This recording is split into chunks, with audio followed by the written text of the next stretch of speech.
Most traders believe the candle is the market. It is not. The candle is only the result.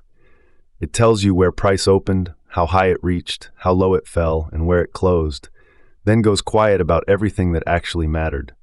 It does not show the fight inside the bar. Who was aggressive and who was passive, where buyers lifted the offer, where sellers leaned on the bid, where an eager crowd got trapped at the highs, or where heavy selling was quietly absorbed and went nowhere. Two candles can look identical and mean opposite things underneath. One green candle can be strong, committed buying that wants to continue. Another of the same shape can be short covering into a wall of resting sellers about to reverse. The candle cannot tell them apart, and if the candle is all you watch, neither can you. That is the gap this video is about. We are going to open the candle with a footprint chart and read the auction inside it, level by level, then do the harder part. Take reads that repeat and turn them into rules clear enough to be tested and eventually automated on NinjaTrader 8. This is educational only. No tool guarantees profit, and nothing here is a signal to buy or sell. Start with what a candle actually is. A single candle compresses thousands of transactions into 4 numbers: open, high, low, and close. That compression is useful because the eye cannot watch every trade, but compression is also loss. When you keep only 4 numbers, you throw away the story of how price got from the open to the close. Inside one ordinary-looking bar, buyers may have repeatedly lifted the offer, sellers may have hit the bid again and again, a single price level may have absorbed enormous pressure and refused to move, and delta, the running difference between aggressive buying and selling, may have quietly disagreed with the direction the candle printed. None of that survives in open, high, low, close. Think of the candle as a final score line, 2-1. The score is true, but it tells you almost nothing.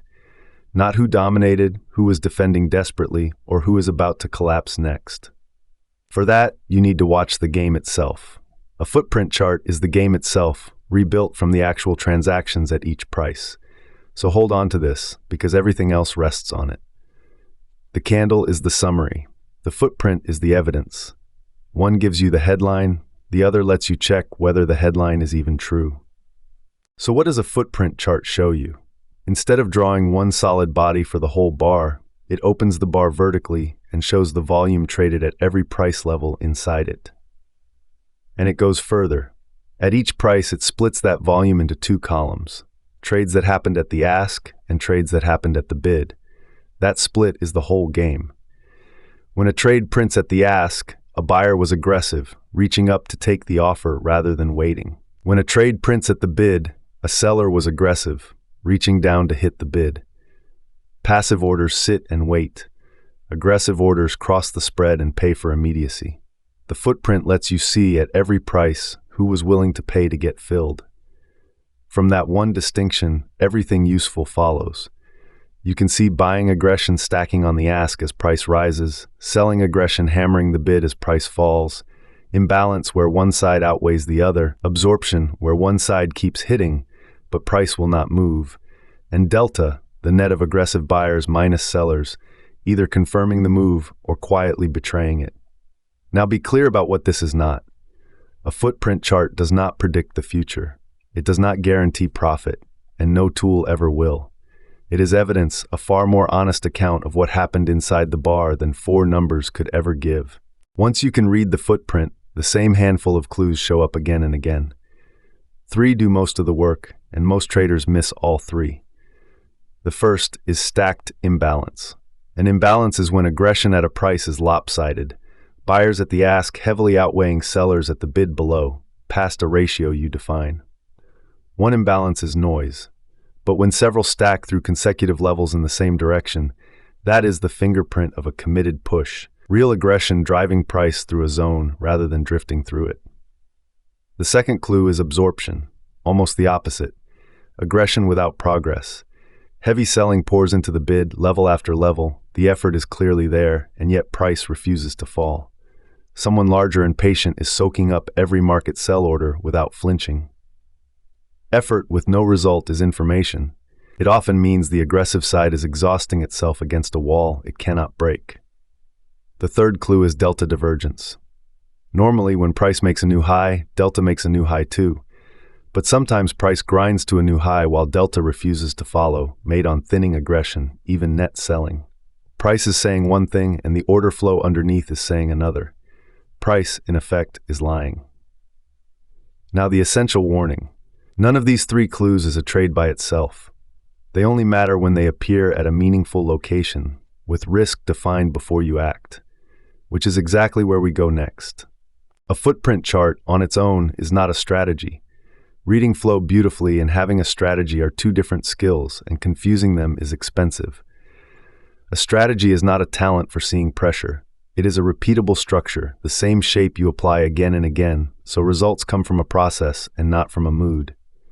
That structure has 5 parts. First, location.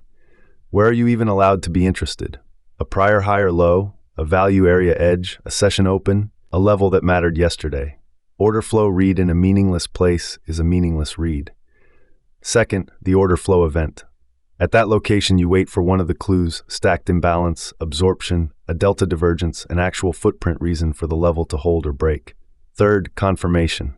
You do not act on the clue alone. You wait for price to agree, to reclaim a trigger, to reject a level. Fourth, invalidation. Before you risk anything, you decide the exact price that says the idea is wrong. Get out. If you cannot define where you are wrong, you do not have a trade, you have a wish. Fifth, execution. Only now, entry, stop, target, and size decided in advance and size to a risk you chose on purpose. So hold the distinction. The strategy is not see footprint, click buy. The strategy is context, plus order flow confirmation, plus defined risk. This is still educational only, never a signal to trade. Here is where most people get stuck, moving from reading flow to automating it. A discretionary trader is allowed to be vague. They can glance at a chart and say that looks like absorption and act on the feeling. Sometimes that intuition is real, earned over thousands of hours. But a computer cannot run on that looks like. Software does not feel that a level is strong. It does not sense that buyers are tiring. It only knows what you define with numbers and logic. So to automate a read, you are forced to translate the feeling into something exact. That looks like absorption has to become something a machine can check moment by moment. At this level, within this time window, selling aggression at the bid exceeded this threshold, price failed to make a new low for this many bars, delta shifted by at least this amount, and price then reclaimed this trigger. Every one of those is measurable, either true or false right now. That translation is one of the most useful exercises a trader can do, even if you never automate anything, because it drags every lazy assumption into the open. Vagueness cannot survive contact with code. And that is the point. Automation is not magic. It is discipline written in code. The computer does not give you an edge you did not have. It gives you consistency, your rule running the same way every time, on your good days and your bad ones. That is worth a great deal. But only if the rule underneath is sound. Automation does not create an edge, it only enforces one, or enforces its absence. Now let us walk the full chain, from a footprint read to a managed position, the way an automated strategy on NinjaTrader 8 would run it. It begins with detection. The system watches, tick by tick, for the defined order flow conditions. A footprint engine like imprint flow can surface, imbalance at a price, absorption on the bid or offer, delta behaving a specific way, and price reacting around a level you marked as meaningful. When those conditions line up, classifies the setup. Next comes the risk state check, and this step matters more than any entry. Before it even considers acting, the system asks, are we allowed to trade right now? Have we hit the loss limit for the day? Are we inside permitted hours? Are we already in a position? If any risk boundary says no, nothing else happens. If, and only if, risk permits, it sizes the trade by a rule you set in advance, not by how confident today feels, then executes the entry exactly as written. From there, it manages the position by rule, the stop, the target, the exit logic, all mechanical. And if a risk boundary is breached, a maximum daily loss, a lockout, it stops and does not let you argue with it. Read, rule, risk check, size, execute, manage, and stop. This is where imprint flow fits. It helps reveal the order flow clues that candles hide, and those clues can become the measurable inputs a defined strategy runs on. But it does not invent the edge for you. Automation does not create an edge. The chain is only as good as the read and the rules you feed it. It would be easy to walk away thinking a good footprint read removes risk. It does not. A good read can reduce guessing, it can replace. I think it is going up with a specific evidence-based reason for being interested, but it does not remove risk and it never will. Futures trading involves substantial risk of loss, and no amount of order flow skill changes that. Markets are probabilistic. A read that is right most of the time is still wrong plenty of the time, and any single trade can lose no matter how clean the footprint looked. On top of that sits the human being. Even traders who read flow well still sabotage themselves. They enter early, jumping before confirmation. They chase, piling in after the move has gone. They move stops, turning a small planned loss into a large unplanned one. They oversize because this one feels certain, and they revenge trade, forcing a position right after a loss to get it back. Now here's what people misunderstand about automation. Yes, it removes some of that emotional clicking. The machine will not panic, chase, or slide a stop out of fear. But automation is not a cure for a bad idea. A poorly designed automated rule does not save you. It fails you consistently, executing a losing edge perfectly, thousands of times, faster than you could by hand. Discipline applied to a flawed rule just produces reliable losses. That is precisely why testing and risk controls have to come before any live use, never after. So here is the responsible path, in order, and the order is the whole point. First, study the read manually. Before you automate anything, you should recognize the setup with your own eyes, again and again, and understand why it works and why it fails.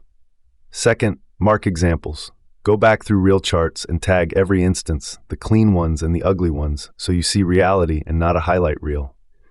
Third, define the rule precisely. Location, threshold, time window, confirmation, invalidation, all exact, no room for that looks like. Fourth, backtest carefully and honestly, aware of the traps, curve fitting to the past, ignoring slippage and commissions, cherry-picking the good stretch. A backtest is a question, not a promise. Fifth, replay it in simulation bar by bar so you feel how the rule behaves as the session unfolds rather than in hindsight. Sixth, forward test in sim on new unseen data where you cannot cheat because the future has not happened yet. Seventh, track whether the rule survives real sessions and whether you actually followed it. And only after all of that do you even consider risking real money, and cautiously. Test everything in simulation first. That sequence is not bureaucracy. It is the difference between a tested process and an expensive hope. Because here is the line that should stay with you. The goal is not to automate hope. The goal is to automate a tested process with defined risk that has earned the right to run. This is educational only, and no tool guarantees profit. So let us bring it back to the one idea underneath all of it. Candles show you where price went. Flow shows you how it got there, and how tells you far more about what might happen next than wherever could. Candles show where. Flow shows how. That single shift from reading the summary to reading the evidence is what Imprint Flow is built around. It is designed to help reveal the order flow clues that candles hide, the imbalance, the absorption, the delta divergence, and then let those clues become the foundation of a structured, testable trading process rather than a stream of gut decisions. If you want to start free. Go to imprint.ltd/free for the free order flow cheat sheet and the free NinjaTrader 8 indicator so you can begin seeing the auction inside the candle for yourself. And if you want to go further into the full Imprint Flow system and the automation path for NinjaTrader 8, visit imprint.ltd. Before you go, hold on to the honest part because it matters more than any pitch. Educational only. No tool guarantees profit. Automation does not create an edge, it only enforces the one you have already proven or the one you have not. Futures trading involves substantial risk of loss, and test everything in simulation first, every single time. Learn to read the fight inside the candle. Turn the reads that repeat into rules. Test those rules until they have earned your trust, and only then let the machine hold the discipline for you.